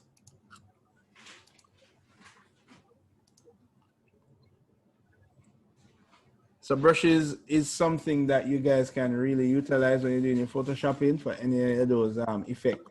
So even if your ground texture looks grungy, you can download like a grungy brush. All right. Okay. All right. So what I will try and do, you see, for the duration after next week, I think you have 2 more weeks with me. For those 2 weeks, I'll be just doing tips like this. You follow me? And then that's it. We finish with exercise with assignment 1. Okay, guys? Okay, Yes. sir. Okay, so the last bit of discussion that we need to have today, or not discussion, but let's see, is about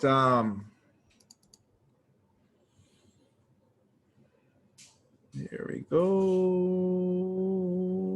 this one.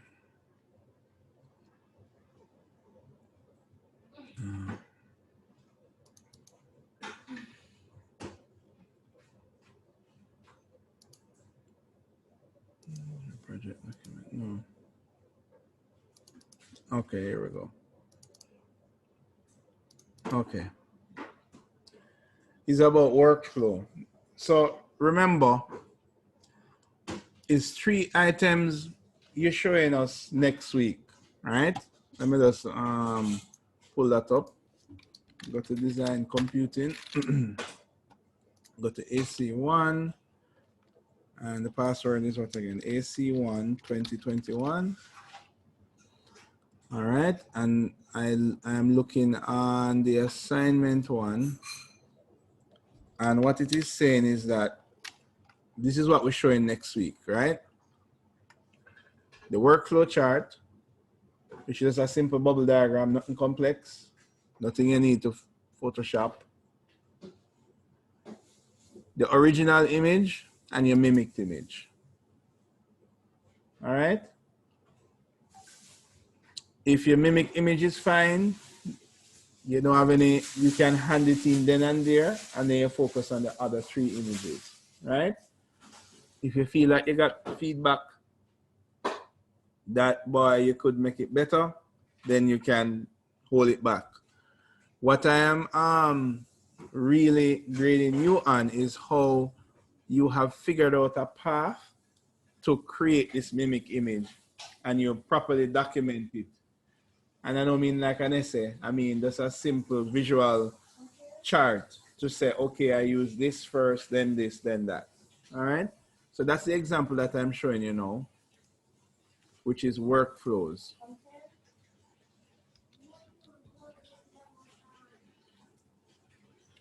So the great thing about this workflow chart is that next year when you have long forgotten about advanced computing 1, but you might look back at an image you created and you don't remember how in the world you created this image.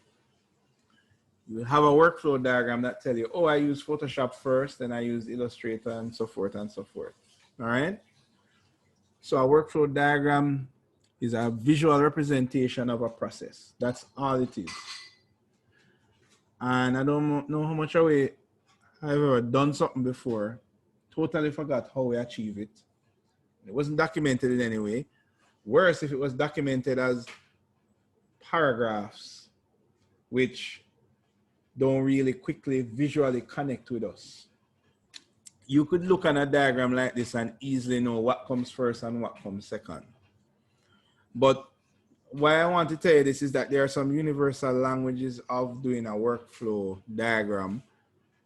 And when you really check it out, a workflow diagram parts are in almost every software that you've ever used, from AutoCAD to Word to PowerPoint to Google Docs to even your cell phone, any drawing apps on your cell phone, because there's an international kind of, there's a universal kind of language with representing a process as a workflow. So the workflow diagram should use standardized symbols to describe the exact steps needed to complete this process that you're creating, right? And notice some of these shapes, they are very specific. So for example,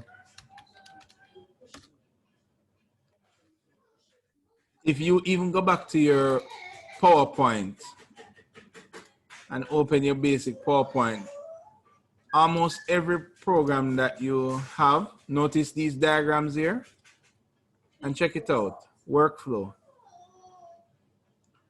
Check in your Google Docs, check in your Sheets, check in your Excel. These shapes are standard shapes and they're pretty much in most programs. And that's because of the, as I said, there's a kind of a global language for when you're documenting steps in a workflow. So this is what a workflow diagram, this is one type of a workflow diagram, right? That's called a swim lane workflow diagram. And this is for, oops.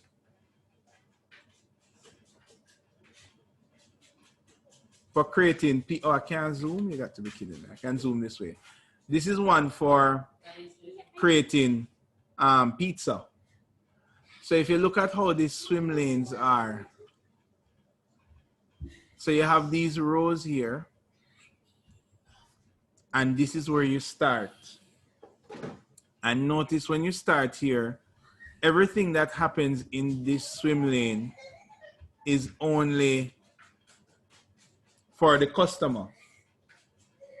You can see that? So this is a way you can keep a complex workflow organized. Now you don't have to use this for what you're doing because what you're doing is relatively simple. I use Revit to do this. I use Photoshop to do this. And I use Illustrator to do this and it's done. But for something more complex, if you want to track what does the customer have to do versus what does the shop have to do. So follow this, the customer is hungry, so he selects a pizza. Then he orders the pizza. Then a message is sent to the pizza shop, right? Now at this point, when the message is received, then a decision is made here. And anywhere you see these diagonals, it's really based on decision. Anywhere you see these circles is where the process starts. So at this point, there is a decision made here, and the decision is that, okay, we can start to bake the pizza, or we can send a request to find out, to tell the status of the pizza. Here's another decision here. You get the same symbol here. After you order the pizza, then you wait 60 minutes. Then you may ask how far the pizza reach. If it's not ready yet, then you loop back around again and this process repeats itself. When you put in a request to ask for the pizza, that needs to go directly onto this process. And you can see who is responsible for this process. It is the pizza shop clerk. So right away, you can tell, if you have members in a team, you can tell who is responsible for what process. So you can see, this is the chef, this is his responsibility. Bake pizza, communicate to say if the pizza is finished or if it's ready for delivery. This is the pizza delivery guy, this is his process. So really that is what I'm gonna go back to full screen. That is what a swim lane workflow chart is, right? So these are the basic symbols that I expect everybody to have in their workflow chart, right? So the terminator, the oval or terminator is used to represent the start or end of a process. So if you said, okay, the first thing you did was import the model into Revit, then that is the beginning of your process, right? Suppose there was a step you had to go through before you import the model. Like I gave it to you in a compressed file format, and the first process you did is to extract the file. Then that's what this would be. Arrows, you know that every step must have an arrow that follow each other. So after you start, then the arrow shows you to your next step. And the steps are represented by a box. Then you might come on to certain parts where you have to branch off to make a decision, right? So here's how you represent this. If you were planning a workflow, what you would have done is, let's say you're trying to decide if you should use Revit or SketchUp. Then when you write a workflow chart for the purpose of planning, you would have your start process, and then you might say, okay, decision, should I use Revit or should I use SketchUp? If I use SketchUp, this is what I would have to do. If I use Revit, this is what I would have to do. You guys follow?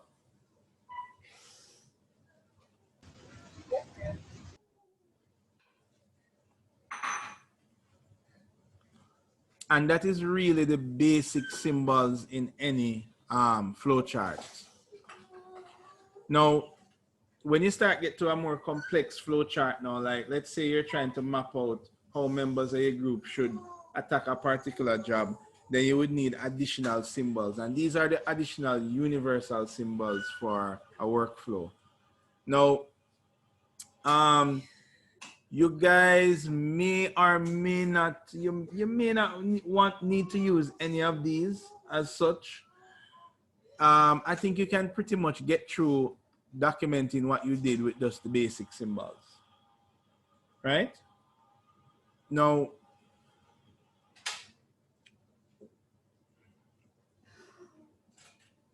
let me finish. Now, these steps is what we'll go through for probably the next 2 weeks. I think some of this I did already, using brushes in Photoshop. We kind of did that already. And the idea is that some of you may need some of these.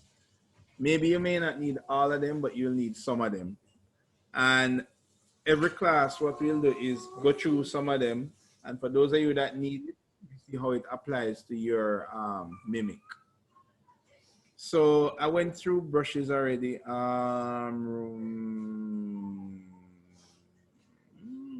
Creating section from models. We kind of touched that a little bit because I showed you how to import models into Revit to cut a section through it. So we kind of touched that a little bit. Warping images. We'll go through some of these, but we don't have to go through them today because today was more specific to what you guys need to do. So where we're expected to go from here is that you are supposed to map out for yourselves how you intend to achieve the mimic image that you're doing now.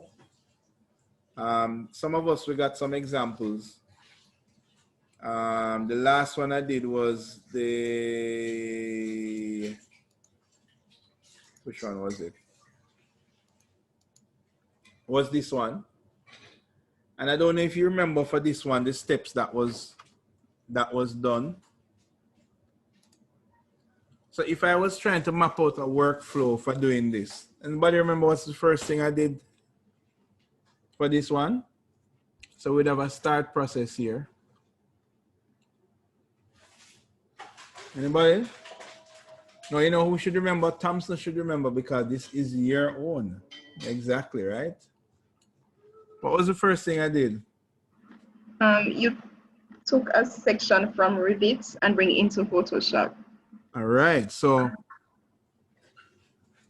first thing I did was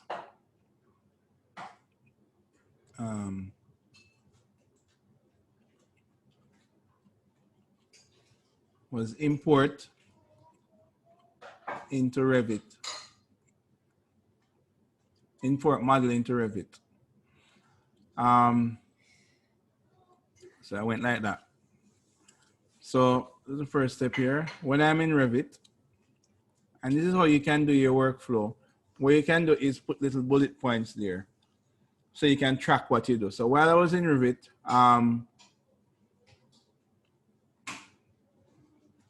I cut section, not a paragraph, please, not a paragraph. Cut section, and then I print as PDF. Cool. Then next, I went into Photoshop. When I was in Photoshop, what we did was change, and you don't have to get technical with it. That's the key thing. You're just doing bullet points. Change walls to white.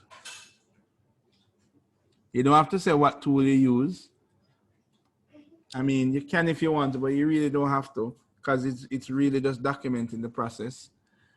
Change walls to white. I think what fill walls.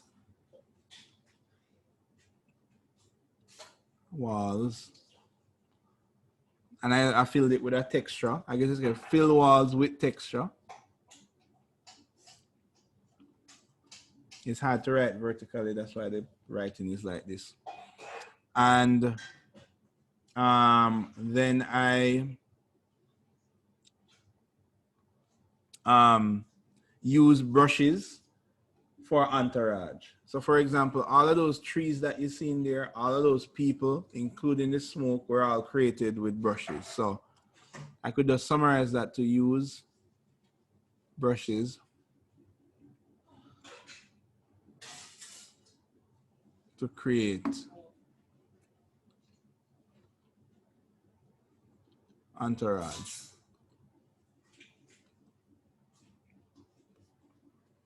All right. And this is a basic 3-step process. So this is what I would be expecting to get from you next week when you're documenting your process, right? My recommendation to use like Word or PowerPoint that have built-in process charts already. Some persons sketch it, but the key thing is that I want you to make, it needs to be neat and legible, and it needs to be set up in a way so that you guys can refer back to it. So you see, when you guys show me your process diagram, I'm supposed to look at it and I could understand what you did and recreate exactly what you did.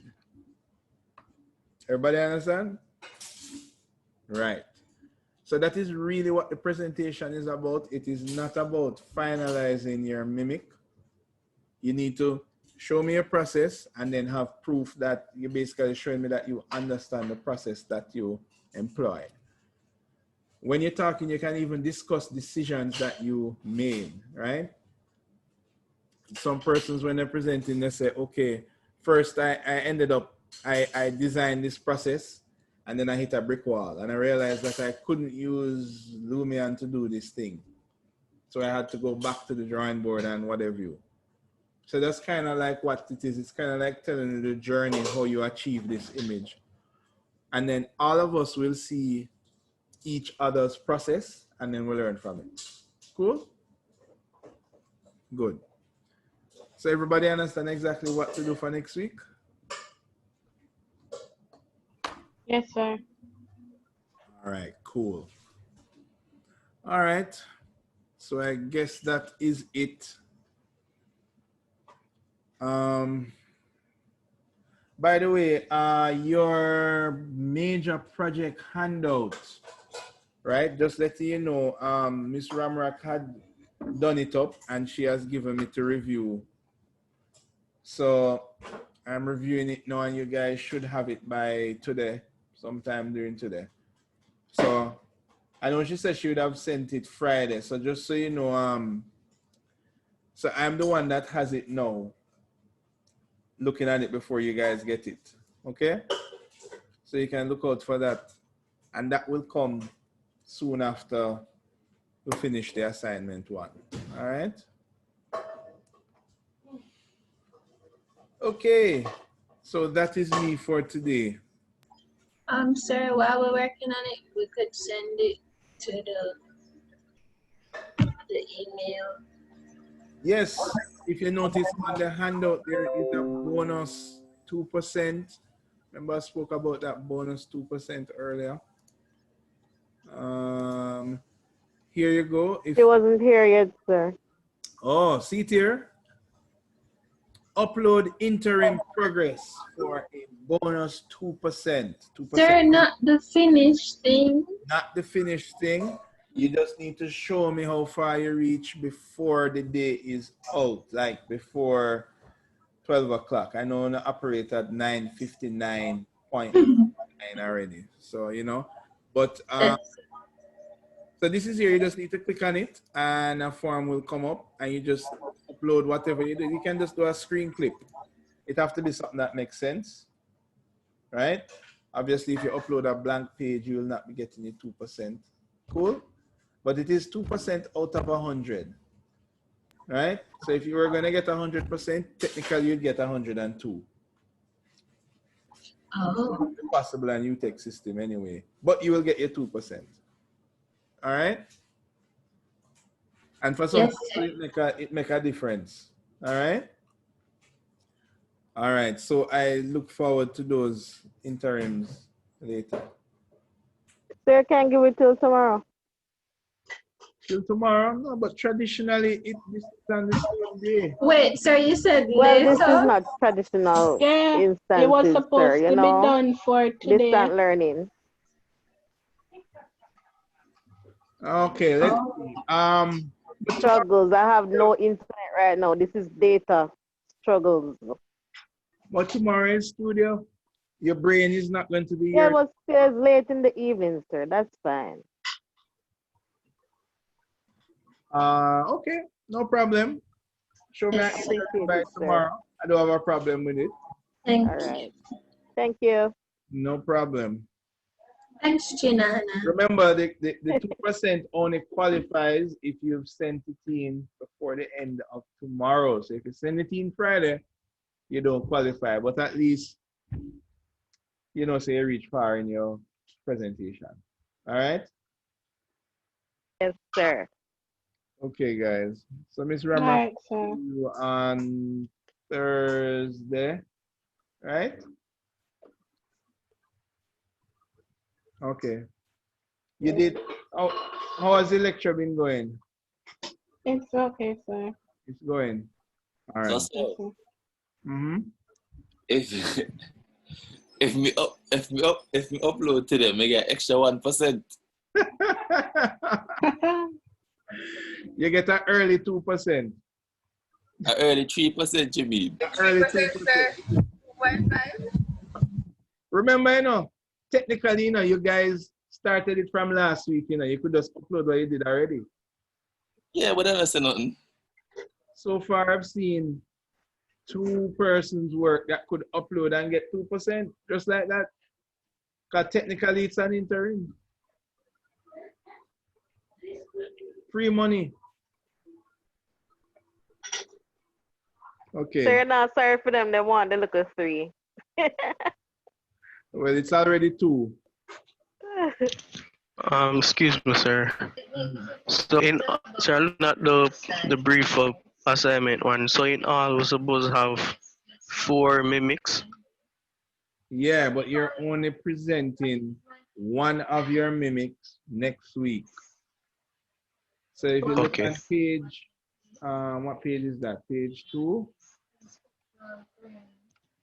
If you look on page 3, you're going to set one of your mimics, set the first one, and you're going to be presenting 3 items. The workflow that we discussed, the original, and your interpretation. Okay. All right. So we can just choose anyone to work with now, Except the first one. which is the plan. Right. All right. Okay. As soon as you reach a point, by tomorrow, which is the new time, you upload it, you will get a 2%. Just like that. All right? All right, All right, sir. sir. Have a good day. Okay, you too. Take care. Stay safe, guys. Thanks, sir. You too. Also, remember to upload the video. Yes, I'll upload the video. You know where to find it, right? It's under the forum section on the website. Okay? Okay, sir. Blessings.